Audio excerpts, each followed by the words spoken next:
Tumekuwa na mazungumzo kadha wa kadha tukizungumzia mambo tofauti, tukianzia na zile chaguzi ndogo ambazo zilifanyika hapa nchini. Ilikuwaje hizi, na mambo mengi tukizungumzia pia education, healthcare, security of the country, talk about debt in the country, corruption, and how Kenyans are going to Christmas, because Christmas is around the corner. As stated earlier, these are conversations that we'll be having with DCP party leader Rigathi Gachagua, former deputy president and key principal in the united opposition. Just how united is the opposition? Part of the conversation that we'll be having right here. Bwana Rigathi, welcome. As we continue to have these conversations, it is what Kenyans want to hear. What happened in the by-election? This as we even go deeper to just find out about IEBC. What is his view on the by-election that happened? Does he trust IEBC? Do Kenyans trust IEBC? And even as we proceed towards 2027, what needs to be fixed? What must be done? Will they be going to the courts? How will they be having these discussions? Bwana Rigathi, karibu as we continue to have these discussions right here from his premises in Nairobi. Yes, Dennis, how are you? Welcome. It's been a while. Karibu sana. Yes. Uko salama lakini? Salama, nashukuru, sijui wewe. Mimi niko salama. Niko mzima. Nashukuru kukuona. Thank you. Yes, so Bwana Gachagua, welcome to this conversation that we're having. It is exclusive on KTN.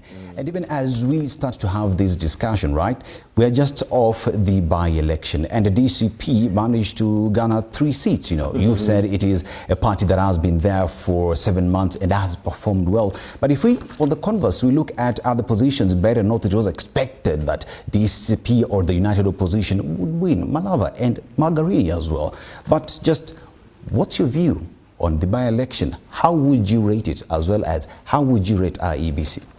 Thank you very much, Dennis, and most welcome. I'm very glad to have KTN here with me tonight. Your station has gained a lot of respect from the people of Kenya because of being objective and telling Kenyans as it is. Your sister newspaper, The Standard, is now the newspaper of choice because of good editorial policy, of being very objective, being straightforward and telling the people of Kenya the truth. And I want to encourage KTN and The Standard to continue, because objective journalism is good for our democracy, is good for our country. So I'm very happy to have you here. We have come from by-elections. That was a small dance. The main dance is here to come. And you know, there is a saying that you don't want to dance yourself lame before the main dance. I am more concerned about the main dance, the one for 2027, the general election. The by-elections have come and gone, and they don't reflect the political situation in the country, really. Malava was a sham, Bere was a sham. It was not possible to have a free and fair election in those two constituencies because of the level of violence by the state and goons. In Malava, some people are even, they silted their stomach and removed intestines. Some areas, skulls were broken and they removed the brain. And there was just too much violence in Malava and voter suppression. In areas where Seth Panyako was strong, goons under the supervision of police unleashed terror on the people of Malava. And even the candidate, Seth Panyako, was beaten up by police and goons. And IBC is just quiet. I saw them the other day do a post-mortem, and the chairman never even made any reference to the level and amount of violence that was seen in Malava. The same way in Bere. We saw a cabinet secretary take over a polling station, beat up personally in a company of police and goons, overran a polling station, beat up the agents, beat up the clerks, the presiding officer, and went ahead to stuff ballots into the ballot box. And the IBC is unconcerned. And in Narok, myself, I was met with a lot of violence by police on the 24th, during the last day of the campaign. Despite us having a scheduled rally in Narok town, the police barricaded all roads leading to Narok to stop me from getting to Narok to campaign for my candidate Douglas Maskonde. But as it were, you know, I'm a villager. And a villager in his normal environment is very good. So I know my way around the villages. And the Maasai are also very good villagers. So with the help of the Maasais, they were able to map some routes for me to get to Narok from Matulele. And I got to Narok in a helmet because stones were raining on me. Live bullets were directed to my car. There was just too much violence. So the by-elections really cannot tell you exactly the mood of the country politically, because the atmosphere of those by-elections was not conducive for a free and fair election. Mr. Gachagua, you've raised allegations in terms of the violence that was meted on many during the by-election. You say that there was stuffing of ballot boxes, and with this one would hope that you would take these complaints to court or raise them with IEBC. Well, I think have you raised these with IEBC? What is their response? Are you going to court to challenge the elections in areas where you say there are problems? I personally, where I had candidates for DCP, I'm not going to court. I put 5 candidates, one in Magarini, and we performed very well. We were credible second. Despite the irregularities, I think we did very well, and I'm happy with the outcome. I had a candidate in Purko Ward in Kajiado, a seat previously held by ODM. UDA was number 1. We came very close by, and ODM was a distant third. And I think we did very well. In Narok town, despite the violence, despite the voter suppression, despite voter bribery, and making it almost difficult to carry out the by-election, DCP won and beat everybody hands down. Again, we beat ODM, UDA, and all those other parties in Kariobangi North, in Nairobi, as cosmopolitan area. Again, we did very well in Kisa East, in Quisero constituency in Kakamega. I think ODM was number 9, UDA was number 10. We emerged victorious. And what it means is that, you know, since we formed DCP was formed just the other day. It's only 7 months old. It's a very young party. But out of the 24 by-elections, we won 3. And to shame our detractors, William Ruto and company, they have been spreading propaganda that DCP is a tribal party, it's a party for the mountain. We won in Quisero. Quisero is 600 kilometers from the mountain. There are no mountain people who live in Kakamega. It's the Luya nation who live there. We won here in Nairobi in a cosmopolitan environment where all communities are. We won here in Nairobi. In Narok, our candidate was a Ma. You know, it was not a Kikuyu. And the Ma people and the other communities that live there, you know, subscribe to the philosophy of DCP, of listening to the people. You know, our party is listening to the ground. And what I want to say is that the by-elections give DCP an opportunity to show its national outlook, its acceptance across Kenya. And this is a party to watch, I can tell you. Yep. And we've just come in. That was a very strong showing for a young party. But as I told you, this was a small dance. Yeah. We are looking forward to the main dance. As we look forward to the main dance, Mr. Gachagua, one would say in areas that you performed very well, you've heaped praise on the performance. That means it is an election as well that was carried out by IEBC. The areas that the United Opposition performed poorly, you say that election was rigged. One would say that is doublespeak, because it is the very same institution that carried out the election. I am not saying the election was conducted well where we won. In Narok, it is the resilience of the Narok people that made that election happen. The officer commanding police station Narok was forced by the DIG to surrender command to Betty Maina, the women rep for Murang'a, and he said no. He was transferred to Turkana. You can check. The OCS Narok was transferred on the 24th, 2 days before the elections, because he was being told to cede police command to a member of parliament, and he said he cannot.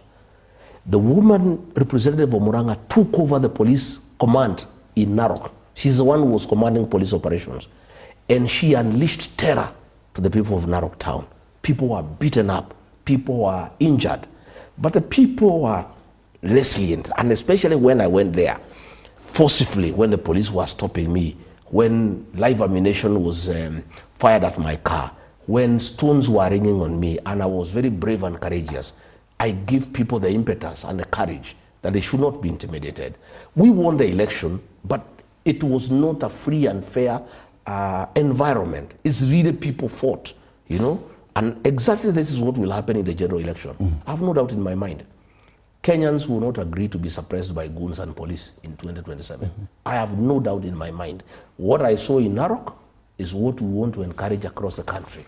In Kariobangi, there was a lot of violence and voter suppression. But the people there were determined. They wanted to elect a leader whom they want, and they did it. In Kisa, there was a lot of violence. So I am not saying that in areas where DCP won, it was a fair contest. It wasn't. They won against many odds. In fact, in Narok, if there was no voter suppression, our candidate who got 6,000 votes would have gotten 12,000. But there was a lot of voter suppression, you know, intimidating women and young people to make sure that they don't go to vote. So what I'm saying is, why I'm not worried as a leader in this country, it is possible to intimidate people in a by-election using goons and police. It is not possible to do so during the general election. There are no enough goons to intimidate people in the country. Every goon will be in his constituency, and he will be dealt with by the local people. The police will have no capacity to escort goons to cause mayhem, because in a general election, you need 2 police officers in every polling station. We have 45,000 polling stations in Kenya. You need 90,000 police officers. They are never enough. In fact, they borrow manpower from KWS and KFS. So what I'm saying, and I want to assure the people of Kenya, there will be no police officers to escort goons to come and intimidate you. So deal with the goons, and they will be dealt with, I can tell you. Even these goons are only a problem because they have police escort, who have guns, who have live ammunition. If the goons were trying to intimidate the people of Kenya on their own, they will be dealt with by the people of Kenya. But Kenyans, you know, start back a little bit, because normally they are backed. Like when we were at Kariobangi, when we went to celebrate our candidate, Wanyoike, for winning the Kariobangi North seat, the goons came to church, but they were driven away by the Christians, only for them to come back under police escort. Police backed them with bullets, with tear gas.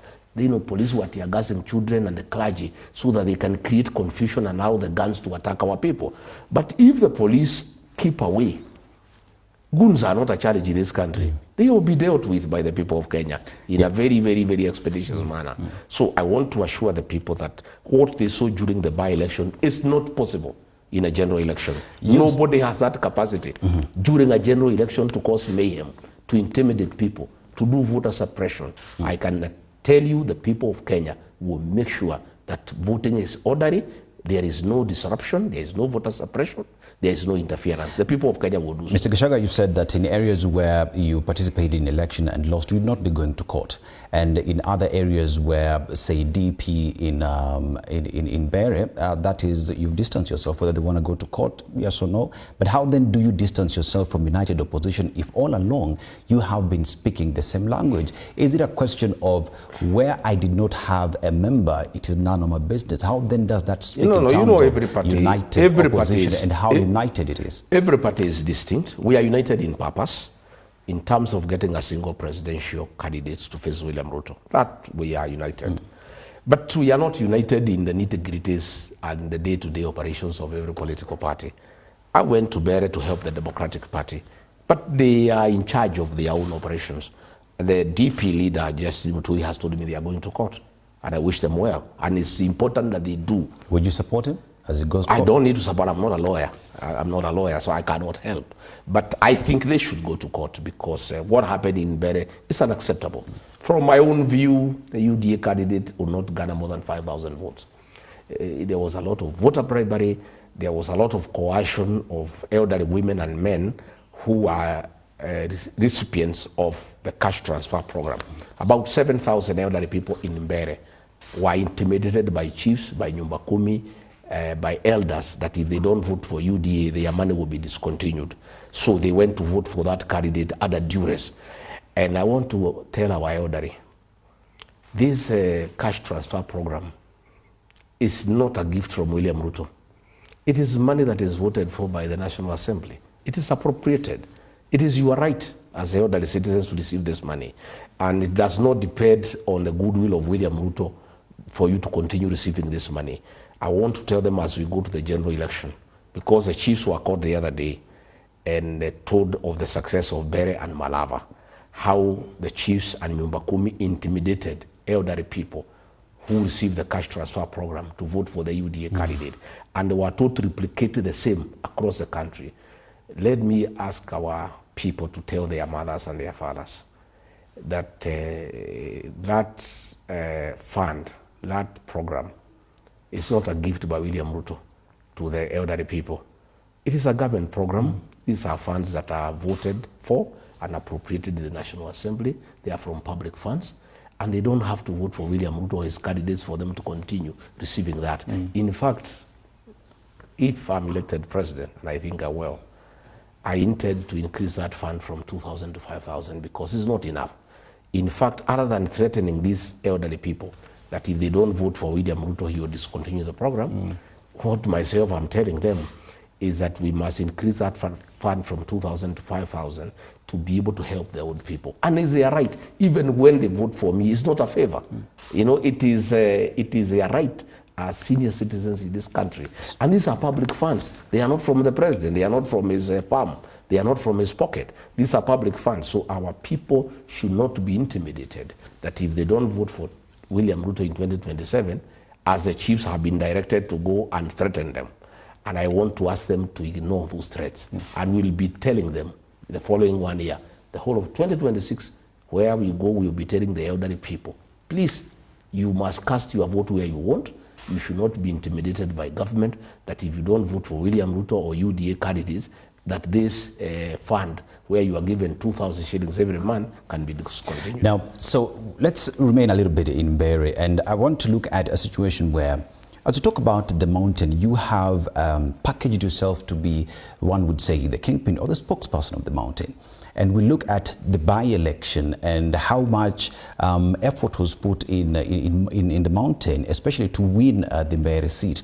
But we look at the results of the by-election, and one would say, seems as if Gachagua does not have the hold of mountain, that the people have spoken otherwise, despite you coming out saying that you have mountain by your side, but results I am show not otherwise. saying, I don't want to say I have the mountain. The people of the mountain listen to me. And what happened in Bere is not a yardstick. To start with, UDA did not win that seat. I can tell you for free. Yeah, that election was buggered. UDA spent over 800 million bribing people. Ministers were there, PSs, heads of parastatals, goons. Even those people who are saying that they won, that they defeated us. Yes, they defeated us in bribing people, in stealing public funds to bribe people. That they defeated us. And they beat us hands down because, one, we cannot steal public funds. We have no capacity. We have no capacity, and we are also not thieves. Number two, they beat us in sending goons to beat their own kinsmen. That one they beat us, as we have no capacity to mobilize goons to beat our people. You know, we can't do that even if it's an election. I, Rigathi Gachagua, can never, mobilize goons to beat the people of Bere. These are my kinsmen. So what they beat us in is use of public funds to bribe people, voter suppression using goons and violence, where ministers were beating women. That's that one they beat us, we agree. But on the actual vote, they lost. And I don't want to dwell too much on it. And I also want to tell those people, William Ruto doesn't understand the mountain. And these young boys who hang around him are juveniles. They don't understand the mountain. If they took time to study the history of Bere, they will not be all over yapping and celebrating. Bere North is a constituency that was called Chicago. That constituency since 1992 On the presidential vote, they vote with the rest of the mountain. All other elections are a local affair because they have serious issues of clans and other local dynamics that are very unique to them. In the year 2002, Chicago, then Better North, today, voted for Mwai Kibaki and a knock 98%. Nobody wanted to hear about Moi and Kanu. Yet the people of Better North, Chicago as it was called then, went ahead to elect Justin Muturi and Kanu in 2002.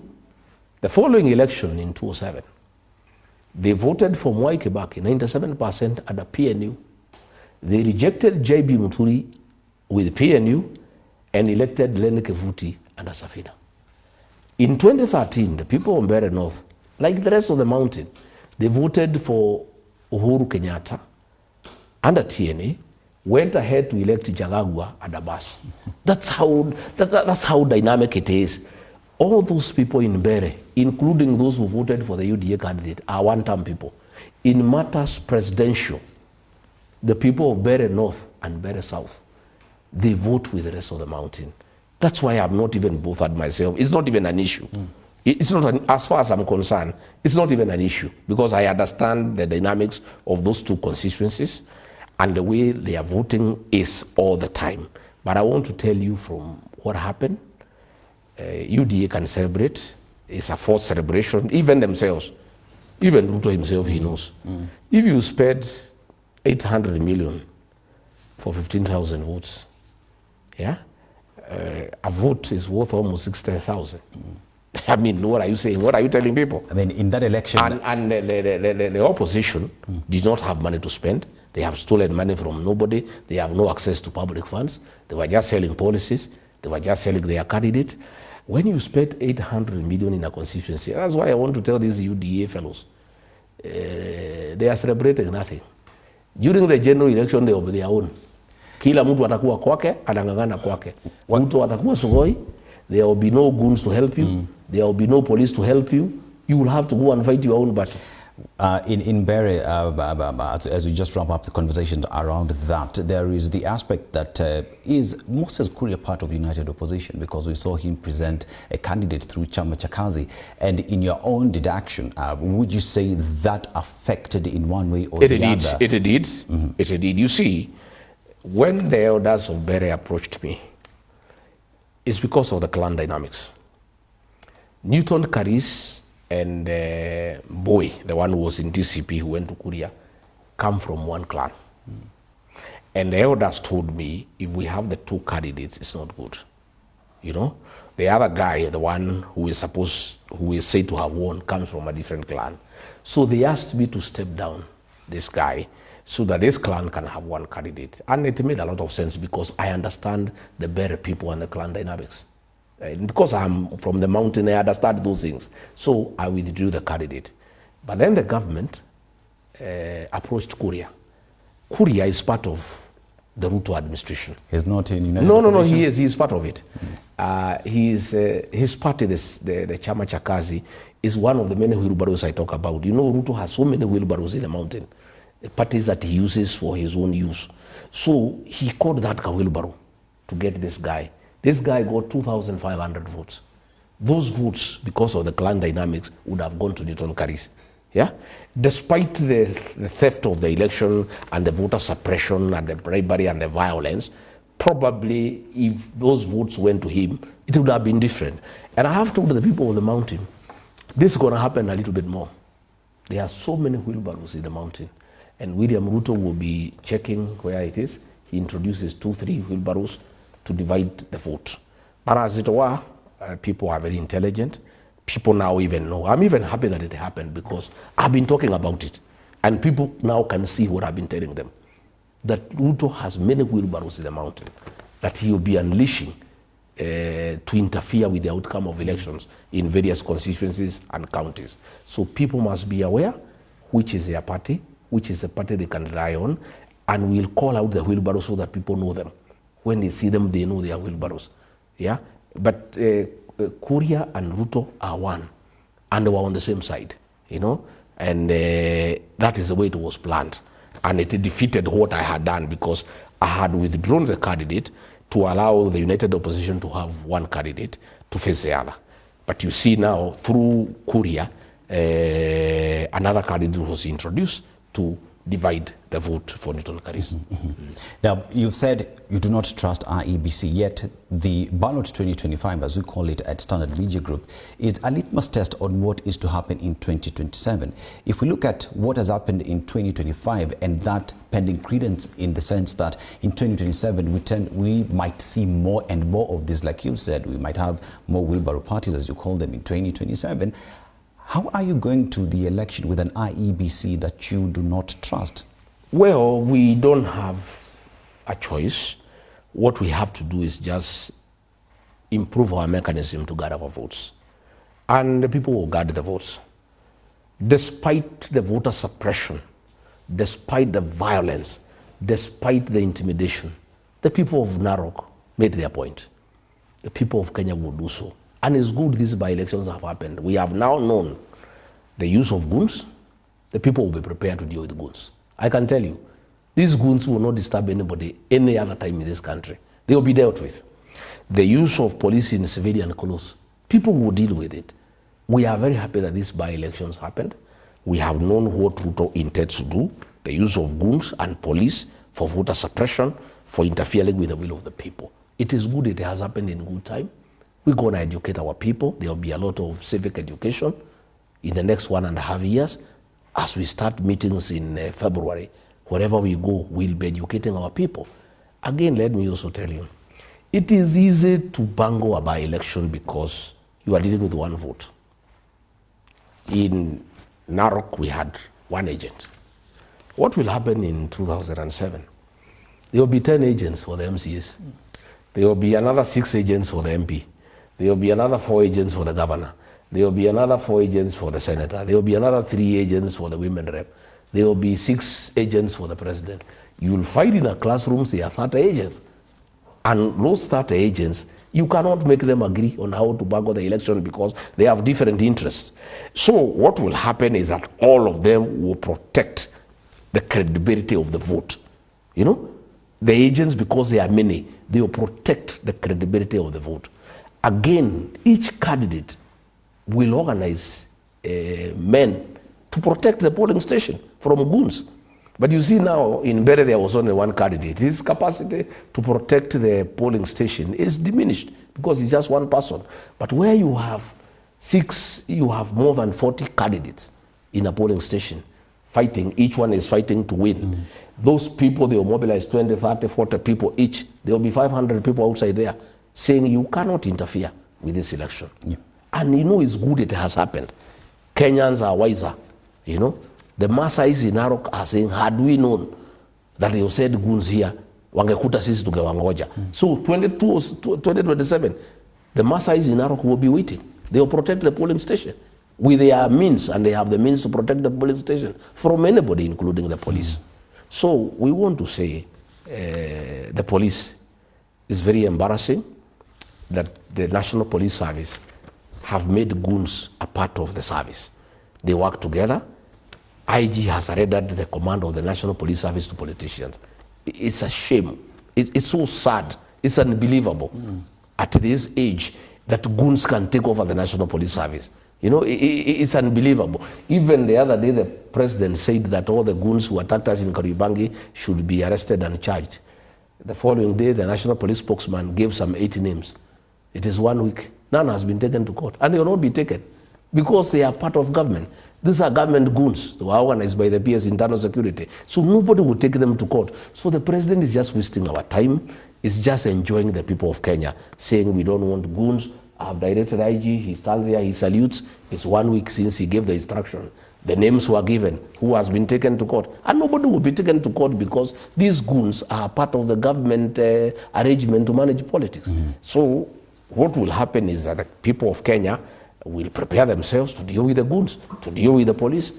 And that is what will happen in 2027. Gachagua, let us talk about the United Opposition. So here is a question where you made a statement in terms of zoning Nairobi for DCP, and that elicited a lot of conversation because even Wiper party leader Kalonzo Musyoka said, we have not gotten into any discussion in terms of zoning.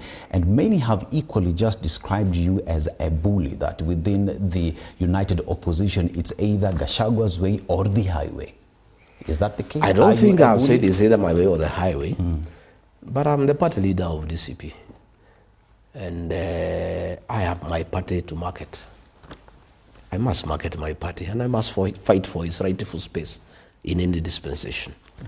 What we have agreed as United Opposition is in Nairobi is that we'll have an arrangement where we are not having friendly fire because we will lose. Nairobi is complicated. And there are voting patterns that have been there in history. There are areas where Wiper is strong. There are areas where DCP is strong. If Wiper and DCP fight, we could give way to UDA. And all I was saying is that we have an arrangement, that is true. Even Kalonzo has clarified. He didn't say we have not spoken. What he was correcting is the impression that was given by the press, that I said these seats are being reserved for DCP. I never said such a thing. What I said is that between DCP and Wiper, among ourselves, we will take all these seats. That's what I said. I didn't say they will be for DCP. That's not the statement you made. No, that's what I said. I said between myself, between DCP and Wiper, we'll take 16 out of 17 But Mr. Gachagua, you're quoted saying that in Nairobi, the governor position would go to DCP. I said yes. I said You said yes, that I did. senator position would go to DCP. I did. You said that 17 seats of member of parliament would go to DCP. No, I didn't say that. At what point in that conversation did you say that you sat with Kalonzo and agreed on how you would take these seats as United Opposition? Because that did not come out. No, you are also putting words in my mouth. What I said is this. Between myself and Kalonzo, we have had discussions on how we make sure that we take the majority seats in Nairobi by not fighting among ourselves. And I said I'll be fighting for DCP to be given governor, to be given senator, to be given women rep. I'll fight. It does not mean because I'll fight, I'll get. But I must fight. You see, my friend, if you want to go somewhere, you must be ambitious. You must anchor your party properly. I would like my party to take governor. I would like it to take senator. I would like it to take women rep. That does not mean because I would like it to take it, it'll take. We'll negotiate. And then I said, out of the 17 seats, we'll fight for 16 out of 17 among ourselves. I didn't say they are for DCP. The people of the press went ahead to say that I said these seats are for Kikuyus. Because the press, most of it has been pocketed by William Ruto to say DCP is a Kikuyu party. DCP is not a Kikuyu party. I won a seat in Kisa, we won a seat in Narok, we won a seat in Nairobi. Nobody talked about Kikuyus in that church. I talked about DCP.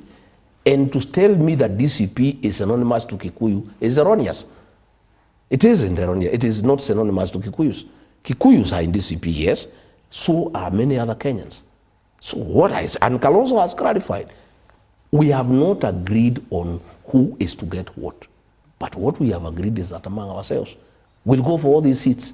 And it's doable because we have regional tendencies, we have previous voting patterns, and looking at it on paper, it is possible for the United Opposition to get 16 out of 17.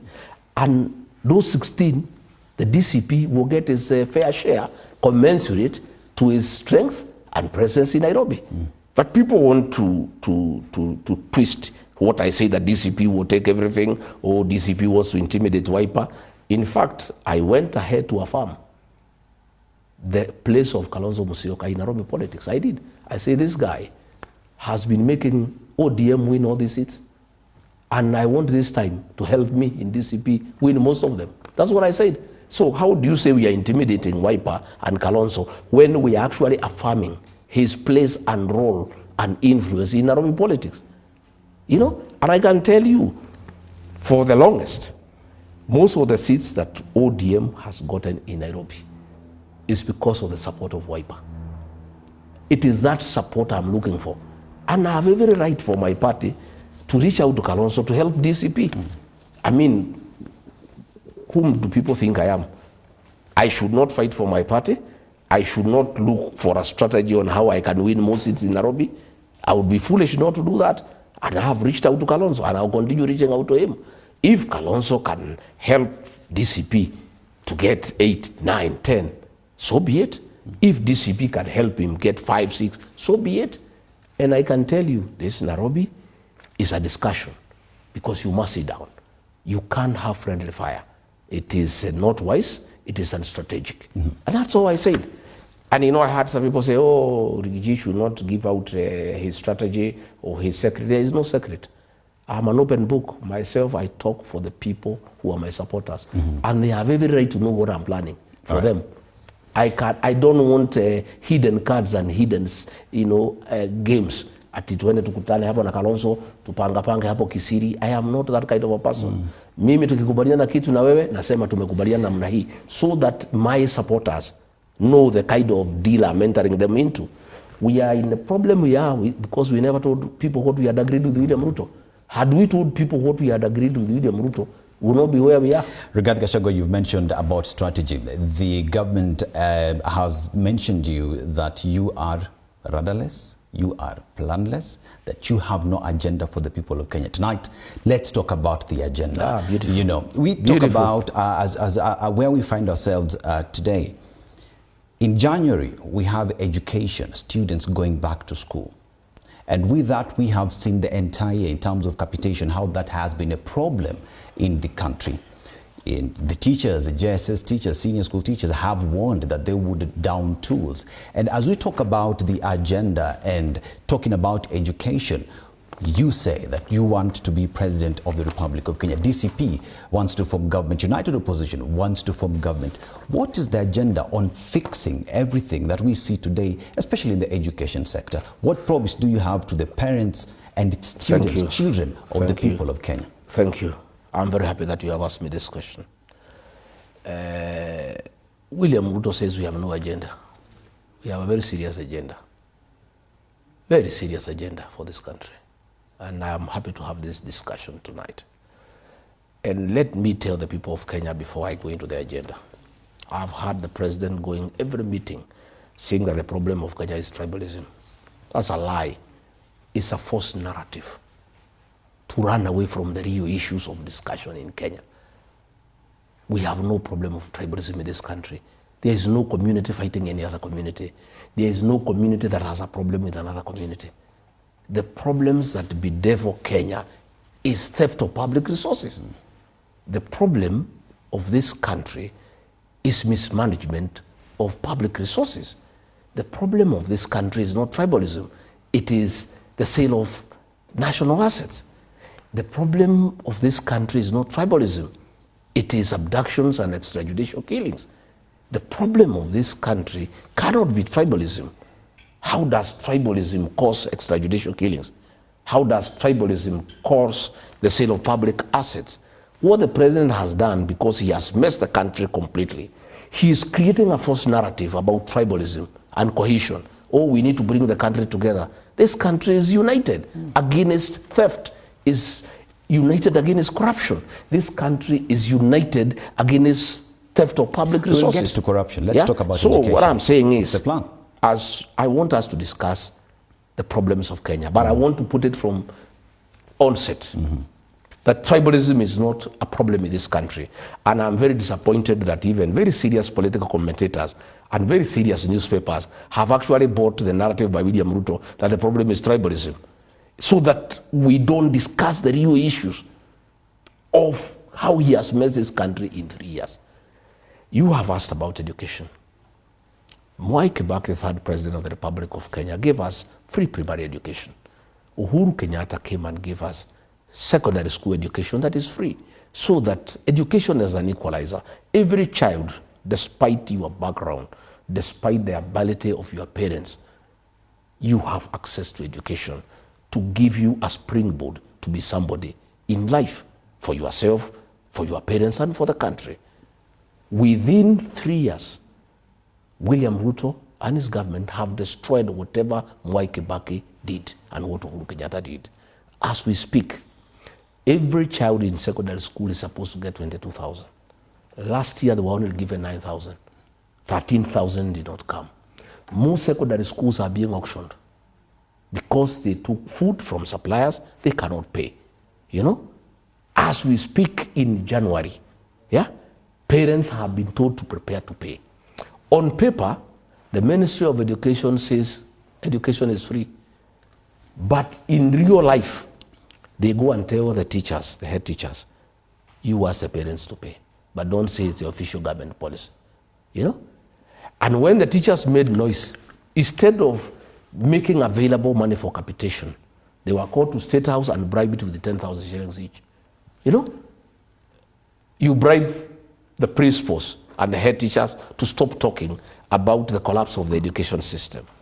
So what I am saying is this, that we need to fix our education system. And one of the things that I and the government that I will form will do is make sure we reinstate free primary education as given by President Mwai Kibaki. Again, we reinstate, yeah? We reinstate free secondary education, especially for the day schools, so that once you go to a day school, you pay nothing. You know? Again, we have a problem of 20,000 teachers of the junior secondary school. These teachers, and I was deputy president, we recruited them on internship for 2 years, and they were promised, and I was there. We were there with Nancy Macharia, she was the TSC secretary, William Ruto was there, Ezekiel Machogu was there, I was there. And we agreed even in cabinet that they will be on internship for 2 years, then they will be confirmed in permanent and pensionable. The government has refused to do that, you know, and they are saying there is no money, you know. And this money is there, but this is the money that is being stolen. This is the money that was being given to teachers 10,000 each. This is the money that was being given to chiefs 10,000 each. This is the money that was being used in Mbeere and Malava. This money has been there for the JSS teachers.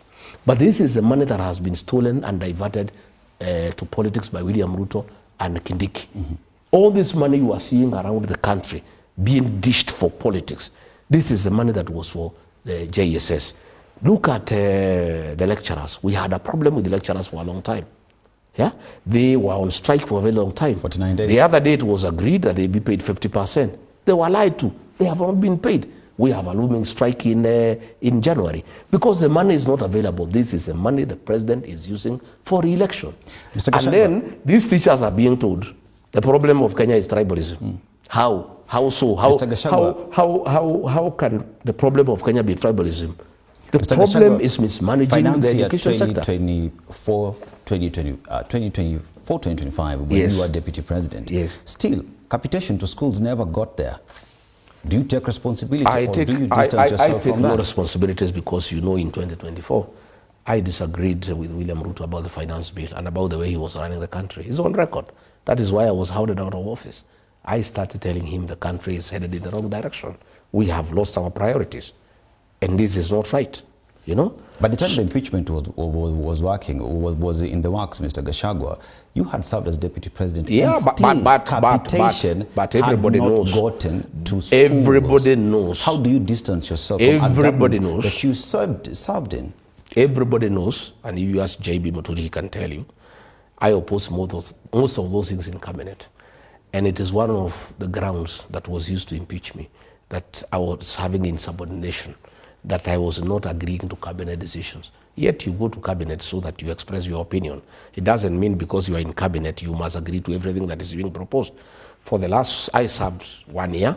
The second year, I had a problem with the president when I realized that we are just stealing public funds, that we have lost our priorities as a country, that we are destroying the educational sector. If you look at HELP was working.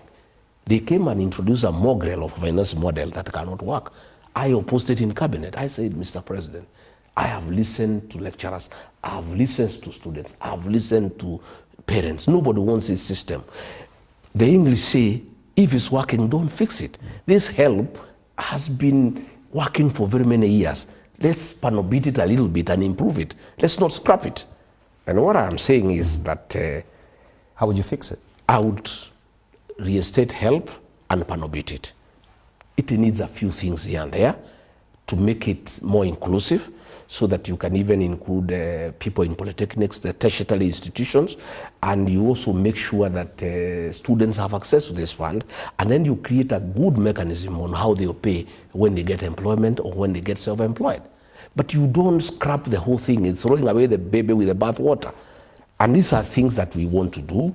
We want to bring back free primary education, free secondary education, strengthen the competency-based curriculum by involving all stakeholders. You know, you cannot impose a curriculum without talking to the teachers, without talking to the parents, without talking to the pupils of the students.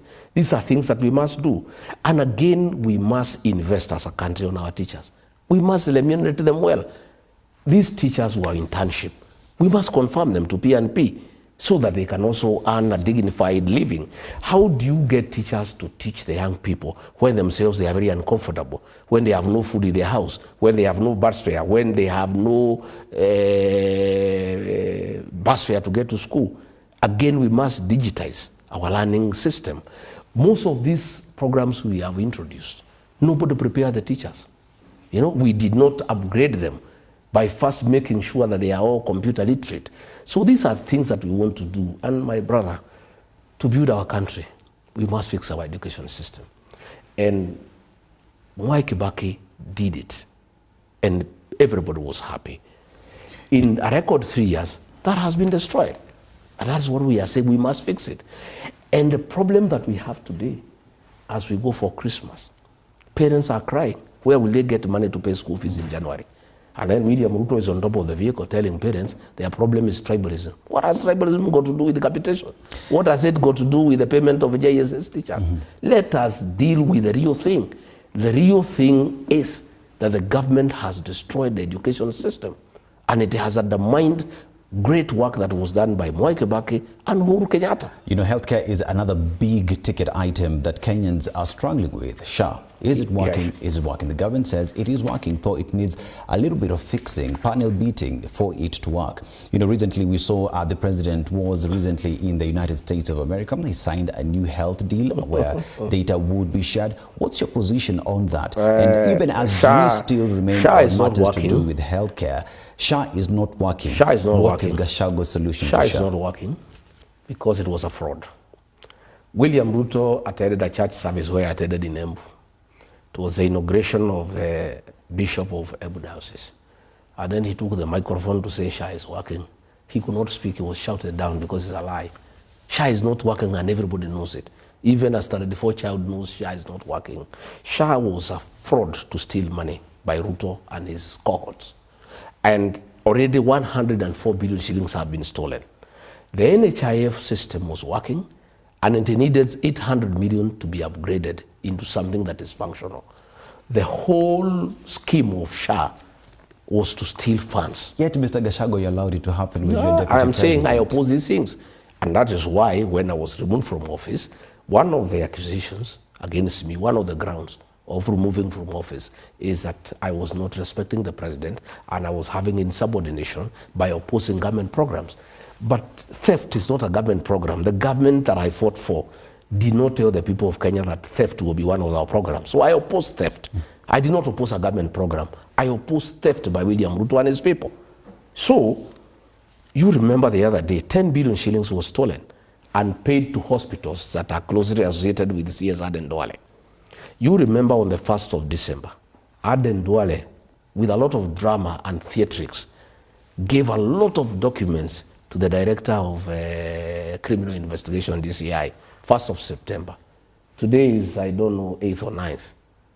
Since that time, 3 months, nobody has been taken to court, nobody has been arrested, there has been no information. It was just drama and theatrics. Nobody will be taken to court. The whole SHA nonsense is theft of public resources by Ruto, Duale and company at the expense of the lives of the people of Kenya. That is the folly of it, you know. And they keep on sending ministers to tell wananchi that SHA is working. People just look at them, you know. People just look at them every day. Yesterday I was in Muranga in a place called Ithanga for a funeral, and a matter was brought to my attention. A lady died 4 months back. She remains unburied because they are not able to pay the hospital bill. for 450,000. They have raised 300,000. They are unable to raise 150,000 for the last 2 months. I had to give them 150,000 so that that patient, the body can be removed from hospital. And then you are telling us SHA is working. If SHA is working, that lady would have been buried, you know, a long time ago. If you go to the countryside and ask everybody, this SHA thing is a monster. It's not working. And what I'm saying myself, if given an opportunity by the people of Kenya, there are certain things that I want to do.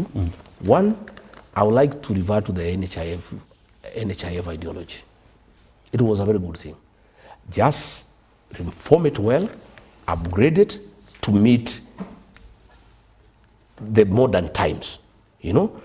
Again, Linda Mama, that was here, that was brought by Uhuru Kenyatta. We want our women to give birth with dignity. It was scrapped. I will reinstate Linda Mama. I would also like to work very closely with the private healthcare providers and faith-based organizations, the church, the Catholic Church. They have beautiful hospitals, mission hospitals. The PCA Church, they have beautiful hospitals. We need to support the church. You know, like now, since NHIF was scrapped, they were owed billions of shillings. They have never been paid. Most of those hospitals owned by the church are almost collapsing. This is something that we must work on. Again, we must remunerate properly our healthcare providers. We must make sure that the doctors and the nurses and the clinical officers, they deal with human life. People who deal with human life are not your ordinary work. These are people who are dealing with life. These are people who need to be settled. They need to be well taken care of, and we need to have a discussion with them. We need also to expand the universal health coverage so that we make sure that the level 2 hospitals, that those are the dispensaries, and the level 3, the health centers, are properly equipped. You know, my brother, most of these cases that come to level 4 hospitals for admission and level 5, if there was proper intervention at level 1, 2, and 3, they will never get to the level 4. You know, but these cases get bigger because they don't get the proper attention. I would like to focus more on level 2. Those are the health centers, and level 3. The level 2 is dispensaries, level 3 are the health centers. I would like to focus more. And then again, the level 4, we make sure they are well equipped. And we will go a step further by making sure every level 4 hospital in the country has a ward to deal with rehabilitation of addicts. Because we have a serious challenge of drug addiction and alcoholism in this country. And the treatment of addicts is very expensive by the few health providers who are doing it from a private perspective. We would like every level 4 hospital to have a ward, you know, specifically dedicated to deal with addiction. Again, we would like to digitize, you know, our health systems so that, you know, if you saw one doctor and you go and see another because you are far away, at the touch of a button, they can get your medical history. Does this mean that you get in and you get rid of SHA? Because yesterday I had a discussion with the PS, Dr. Oluga, and he said that the government is working on a database where all the information for Kenyans will be in a single database, such that whenever it is you go in this country, you will still get the information. Do it. So Gachagua, does it mean you get in, you get rid of that and start afresh? No, and no, what no. happens to the investment that Kenyans have put into putting in place SHA? Whatever is working will improve on it. Yeah? But first we have to stop the theft. We cannot improve on the theft, we can only stop it. Theft of public resources is our main challenge, especially in the health sector. You know? And SHA is a scam. It's a fraud. We must get rid of SHA because from the inception, it was tailor-made and birthed to steal public funds at the expense of the health of our people. We must go back to NHIF and improve it, panobit it, and make it compliant to the modern way of doing things. But we cannot continue with this theft. This, we must bring it to an end. Again, we need to implement a mental health policy. You know, we only have one medical facility here in Mathare and a few others. You know, and you know, mental health is a big challenge in this country. But you see the way people are treated at that institution, it's like they are criminals because it's only one institution to handle so many people. We need people to know that mental challenges is not a crime, and you should not be embarrassed about it, so that even relatives know. And the only way to do is to have a good mental health policy and to make sure that we have enough psychiatrists in every level 4 hospital where people can go on and get counseling before issues get out of hand. So these are some of the things we like to do. And of course, what was signed in America is unacceptable. Why? We cannot sell our medical data to foreigners. We cannot. Even if we are poor, we have our own dignity. The right to privacy is absolute. We cannot give our medical records to the Americans for their own research and analysis using our records.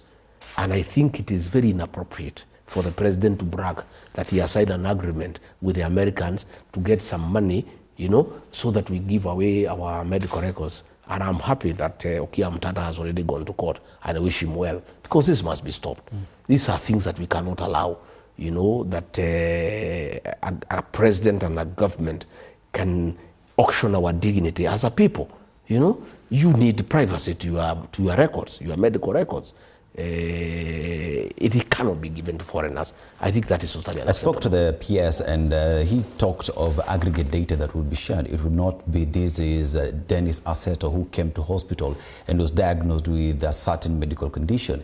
It is a question of 10 people came to the hospital and were diagnosed with cancer, and based on that information helps the US government, who are assisting Kenyans, to know how many medical equipment Kenya needs. And that is kind of data that would be shared. Do you oppose that? Can anybody believe that PS? Do you believe it? If he has said, if that PS is saying SHA is working and it's not working, can you believe anything else they say? If they are lying to people of Kenyans on basics, things that are straightforward, is SHA working or not? They say it's working. You go to hospital, it's not working. Can you trust that PS on complicated matters? But you're opposing it based on what fact, Mr. Gachagua, is the question? You know, we have been around for a long time, and we understand these things. And I want to wish Okia Mtata well, and I believe our courts of law will not allow our country to auction our medical data. I don't think our courts will allow it. You know, the country's security is something to look into. Yes.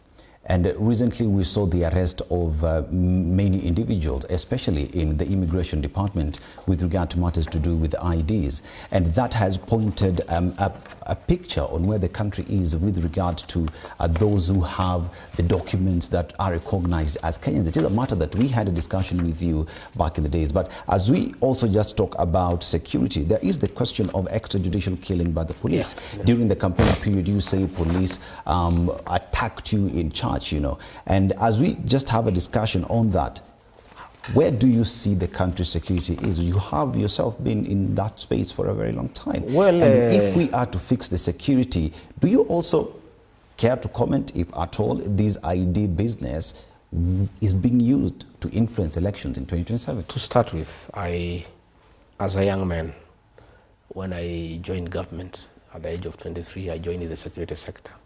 I understand the security architecture of this country quite well. And I must say I'm very saddened that we have lost it as a country.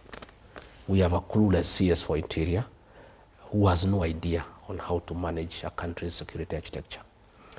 We have a situation where the National Police Service is working with the goons. It's like they are a unit in the National Police Service.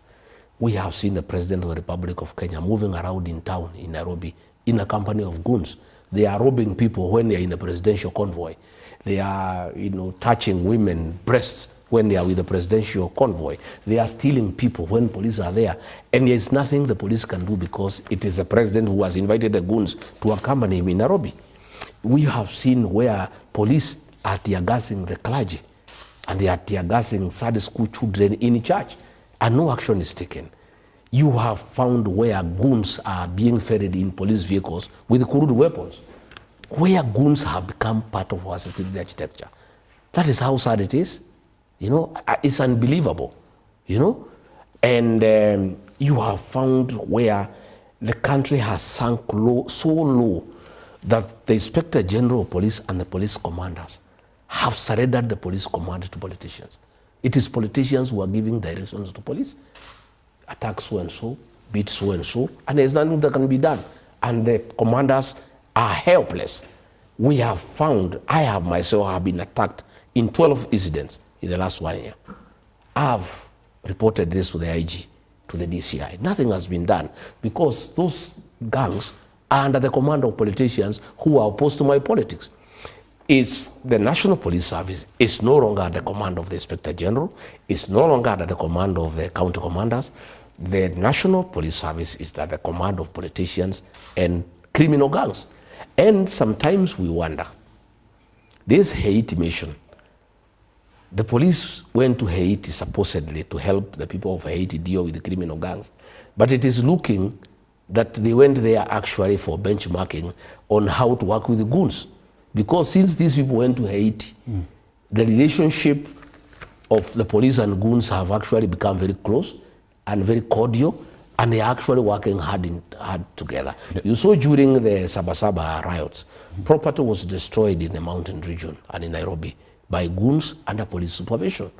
So what we are saying is this, you look at the situation in the border. The president made a decision that is ill-advised from a security perspective. Of course, he is doing it politically. He thinks he can get foreigners from Somalia to come and register as voters and vote for him. So foreigners are being issued IDs. The 5 chiefs who were supposedly abducted, it was not an abduction. It was stage managed by government. Why would you say that, Yeah, Mr. because they were in Somalia, registering Somalians as Kenyans. What evidence do you have? No, we have it. You saw the other day a racket here in Isili, where foreigners are being registered as Kenyans, and in fact, I'm told the police who unearthed that racket are actually in trouble, because they were not supposed to unearth it. It's embarrassing to the government, because the government is part of that nonsense. And that thing that the president did is very bad for Kenyan Somalis, our Somalis from Kenya. As it is today, they are having challenges on visa application to go to various destinations in the world, because the world is not sure, whether they are Kenyans or not. And it's very sad, because the Kenyan Somalis are very hardworking people. They are very enterprising businessmen. These are people who should be able to travel all over the world, go to America, go to Britain, go to Canada, and do business. They are people who have contributed immensely to the growth of business in this country. It is very sad if they are profiled for extra surveillance and scrutiny arising from that decision by the president. But it is the extra surveillance and scrutiny that was happening in the country, which is called vetting. And it is that process that many people from these border counties, I included, because I went through the vetting process. That is why we want the extra surveillance. Many say that the vetting process is not fair to the people who are Kenyans and who need to go through a different exercise as any other Kenyan. We would rather have extra surveillance at the border to make sure that only Kenyans are registered as Kenyans and foreigners are kept away, other than get our Kenyan Somalis profiled by the international community arising of a decision that cannot be properly justified. We must protect the Kenyan Somalis because they are Kenyans and they have every right to travel all over the world. And it is very sad, out of a decision that was made, that they are being viewed suspiciously. It is not right that our people are being profiled. But having said that, what I would want to do myself if elected president, the first thing I would do, day one, is recall our police officers from Haiti. They're already home? A few. The others are still there. The process is ongoing. Many have lost their lives. Many have come back with injuries. Even the one the president said he died, the body has never come home. We must make sure these policemen come here and serve the people of Kenya. How is it that people are being terrorized by criminals and cattle rustlers when our policemen are in Haiti? Why can't they come and first guard the people of Kenya? Number two, we also want to equip our police officers and give them modern equipment to fight modern crime. Train them on cyber crime, make sure that they are properly trained to deal with the modern crime as it's happening in the country. Again, these policemen are suffering a lot. This SHA nonsense has really affected them. They used to have a very good insurance cover. And if you talk to the police officers, they are really crying because they are being forced to go to SHA that is not working. Same with our teachers. You know, we want our policemen to have a very good medical scheme. We want to have a risk allowance for them because most of them suffer in the line of duty. We also want to make sure they are properly remunerated. These men and women in uniform, you know, sacrifice a lot for this country and to make sure that we are all safe. Again, they have no vehicles, you know. You heard the other day Mukomen saying that people should give them fuel. That is corruption. Wananchi pay taxes. Why should Wananchi pay taxes that is being stolen by bribing teachers in state houses and chiefs, and then you ask them to go and buy fuel? All police stations in Kenya and police posts should have a well-serviced vehicle with enough fuel to enable them serve the people. So still talk about matters to do with security. You mentioned that you have seen goons working together with politicians and police. Evidence on that, Mr. Gachagua, because at the end of the day, if it's just another statement, it remains being a hearsay without evidence. And even as we talk about our security, there is the fact that there are Kenyans who were abducted in Tanzania. That is a matter to do with foreign affairs and how that was handled. One would ask the question, where does our heart lie when it comes to protecting our own within and without the country, as well as other citizens of other countries? Talk about the Turkish citizens who were abducted in Nairobi and taken back to their country, who are seeking asylum in the country. Where are we in all these situations? We are doing very badly in matters violation of human rights. You know, there are very many cases of forced abductions, forced disappearances, and extrajudicial killings.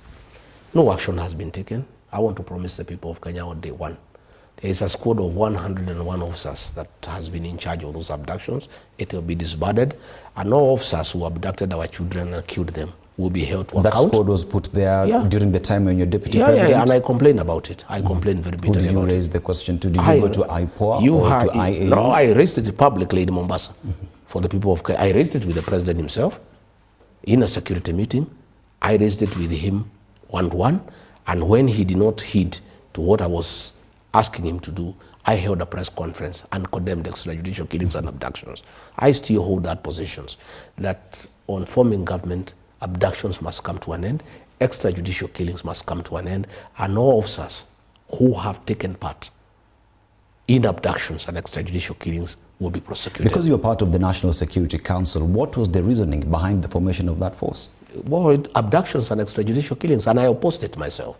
And when the president did not listen to me, I held a public press conference. It's on record on the 26th of June, 2024. It's on record. But that, Mr. Gachagua, was way after you had served in government. Why didn't you speak on the very first day? Those issues, Mr. Gachagua, one would say, at the point when you were giving that statement, it's because you knew that impeachment was coming. No. That was in June.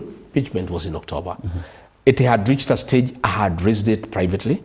I had raised it in meetings, and it was still going on. So I made a decision to raise it publicly. And it's on record. And everybody knows I raised it publicly. What I'm saying is, we must make sure when we form government that extrajudicial killings must come to an end, abductions must come to an end, and all officers responsible will be held to account. And let me tell police commanders who are escorting goons around the country, we are keeping a very good diary. All those officers who are in charge of Narok, on the day we were there and we were brutalized, they will be held to account when we form government. No, the records are there. We'll be asking who was the OCS Narok on that day, who was the officer commanding police division that day, who was the OCS Tigoni police station when criminals attacked Rigathi Gachagua in Lemuru, who was the OCS then. They will be taken to account. And let me tell police officers, all those who are carrying out illegal instructions from politicians, you will answer for them. And criminal activities have no time limit. When we form government, and I have asked all leaders to keep a record of police excesses. Keep the name of the OCS, the name of the OSPD, the name of the sub-county commander, the guy in charge of CID, and keep proper record of the police excesses, the sins of commission and omission. When we form government, these officers will be held to account. Are you speaking to a government that will finally allow the Inspector General to be independent and do the policing work? You know, we have an Inspector General of Police who have surrendered his command to his juniors. This Douglas Kanja does not even know what goes on. The guy in charge is called Masengeri, the guy in charge of AP, and the guy called the Langat. These are the guys who are running the show and the DCI. The IG is a flower girl in Kenya. He doesn't know what goes on. He's from my village. He has no idea what goes on, you know, and it's so sad, you know. Ourselves, when we form government, we want to allow independent institutions to function. We want independent offices to function. You want an IG who can take command of the police. And I want to tell Douglas Kanja and those two DIGs to remember that in 2007, Major Ali was taken to the ICC for sins of commission and omission. And the way they are driving this country as we go towards the election, I see these officers having a date at The Hague. Kanja, Langat, Masengeri. I mean, I see you having a date at The Hague. Will you file a because petition the way things are at going, the ICC? No, the way things are going, you allow goons to terrorize Kenyans under police formation. Kenyans say no, and they fight, and there is civil strife. ICC comes in, and you people in charge of the police command, you will have to account. Would you be at the forefront in filing a petition of course, at the ICC? Of course. I can tell you a lot of things are going on. A lot of documentation is going on. And I've told William Ruto he had a date with The Hague. I see him having a second date. And he knows he was not vindicated. It is only that witnesses were interfered with. He knows what Hague means. And the way things are going, I see him having a second date at The Hague because he has allowed criminals to take over the security sector and rain terror on the people of Kenya, you know. And this will constitute crimes against humanity eventually. And as we go towards 2027, the way I'm listening to Kenyans talk, Kenyans will defend themselves. And you see, when Kenyans defend themselves because the police are not available to defend them, there is anarchy. When there is anarchy, there is death, there is injury, and then the ICC will come in. But Kenyans will defend themselves. What exactly do you mean? What do you mean? If you go to terrorize people, goons under police supervision go to terrorize people, you expect people just to sit down? People will say no. Because Kenyans are people who have a right to self-determination. And why are police allowing that? Because under the Constitution, their work is to protect life and property. But the police are actually the ones harming the people of Kenya. They are the ones escorting goons to harm Kenyans. Yet they are the ones who are supposed to defend Kenyans from harm by goons. But they are the ones working with goons to harm the people of Kenya. And I'm telling you that situation is not acceptable. And Kenyans will say no, you know. And I am listening to many people. They are saying no, you know. People are saying no, we are not going to be attacked again. We'll also get ready. We'll defend ourselves. And that will bring anarchy. It's called the law, the state of nature. Why governments were formed is because people needed to be regulated. But we have a country where we are reverting to the state of nature, where police are working with criminals to terrorize people. When people are these policemen are paid by the taxpayers to defend the people of Kenya. They are the ones joining criminals to attack the people of Kenya. What do you expect the people of Kenya to do? Mr. Gachagua, does it mean that today, with all the cases that you have reported that you were attacked, you are unable today to walk into a police station and file a report because you do not trust the police?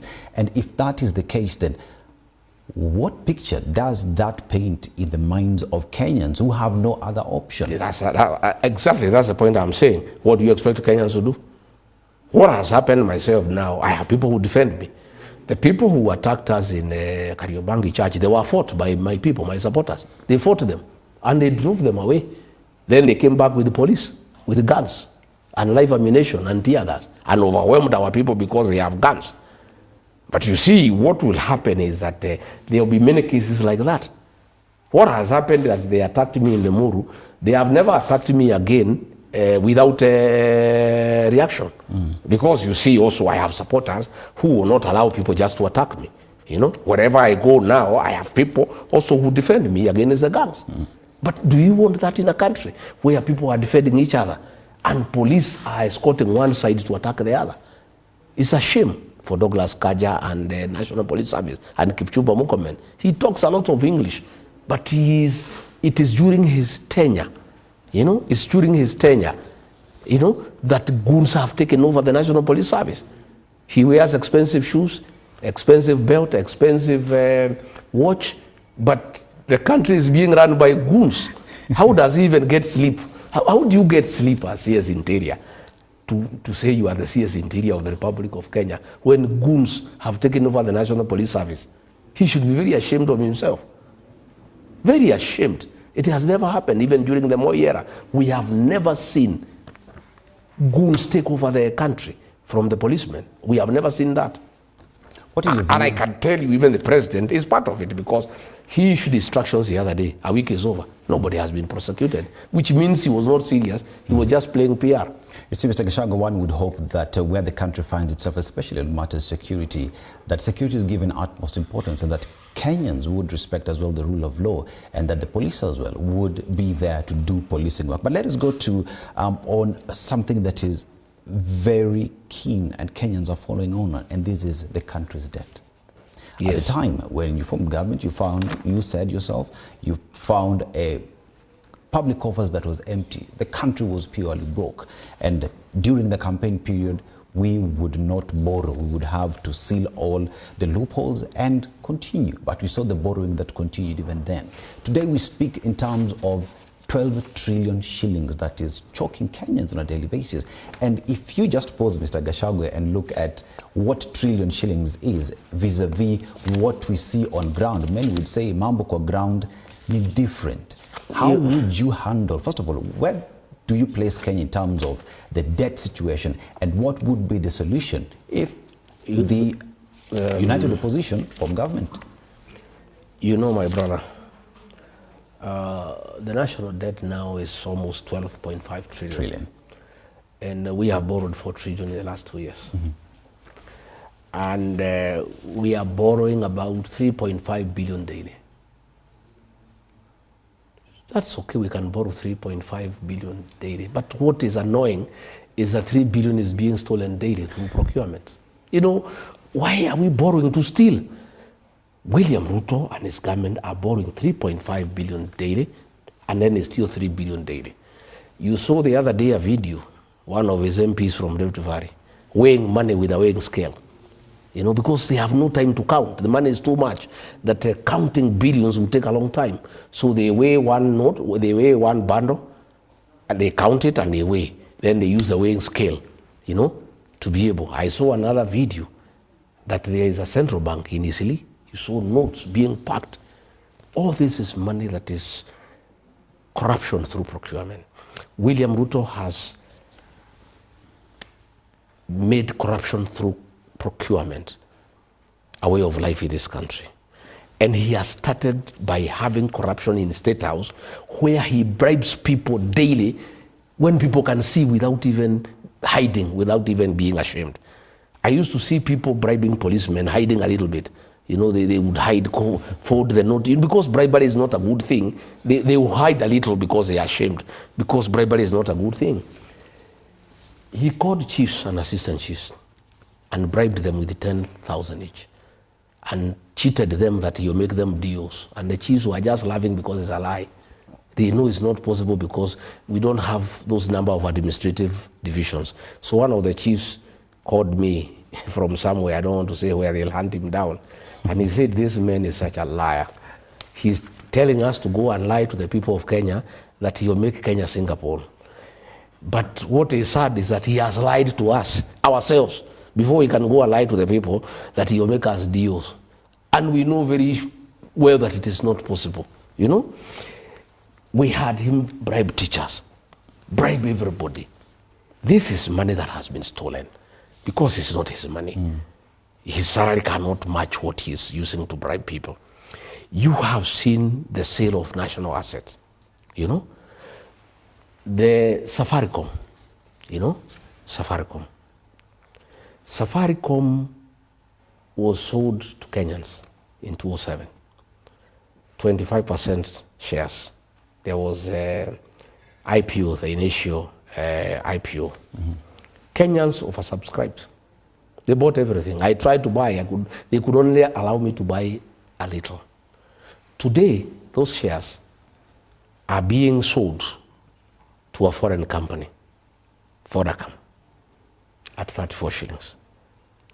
Kenyans have analyzed the growth of Safaricom, its potential, its outreach, and they are putting that value at almost 70 shillings. Gachagua, how much is a share as we speak at the NEC of Safaricom? I am not sure. I'm told it's 30-something or 40-something. It is 28. Whatever it is. But you see what you do with a business. You look at its potential. You look at the potential of that business. And you look at its projected growth so that you know what is the potential value. You know? Again, what we are saying, this is a company that is so central in Kenyans' lives. It's the one doing M-Pesa, almost everybody on Safaricom. Why do you want to give it to a foreigner? If this company must be sold, why don't we sell it to Kenyans? Open it to the people of Kenya, let them buy. Why do you want to give a foreign company 55% ownership, majority shareholders of a company that is so central in our lives? I had that discussion with the CS Treasury today. Why it is being sold? The CS Treasury today, I had a discussion with him in the studio today. Yes. And the shares at the NSC today for Safaricom goes at 28 shillings. So 34 shillings is profit for the government. But why can't you open it to Kenyans? And the government went through a process for the past 6 months, going through and analyzing, doing research to understand how much that would be. And today, the money that is held at Safaricom, over 240 billion shillings that the government says this is money lying idle at the NEC. And we can take that money, inject it into development of the country that Kenyans move, because at the end of the day, the Singapore story that President William Ruto speaks about needs this country to march in terms of development. Based off that explanation, why would you oppose the government taking its assets, selling it? Our constitution makes public participation a must. When you are dealing with anything that belongs to the public. Have they asked the people of Kenya? No. They are trying to ask now. I saw an advertisement because we have complained. Have they asked the people of Kenya? If you look at this company, since inception, they have paid taxes 1.48 trillion. Since inception, they have paid 550 billion in terms of dividends. When you look at the amount of money they pay every year, yeah? What is the wisdom of selling this company? Because it's like saying, because we have no food here in this house, I sell my household items here, and then I buy food. Then after I finish the food, what happens? When you look at the dividends that they pay to the government, when you look at that amount, where will it be coming from? The dividend that we talk about is around 16 billion annually every year. But even then, when we talk about public participation, there is a process under law, especially because when you talk about matters transaction, there is a process that guides the same. As we speak right now, Kenyans have been asked to go. A decision has already been made to sell the company. Kenyans have been given an opportunity to lend their voices on the sale of these shares that we are talking about. The government of Kenya has not decided it is selling. If Kenyans say no, it will not be sold. My brother, how do you oppose it? My brother. Instead, shouldn't you be asking Kenyans to participate in this public participation, Mr. Gachagua?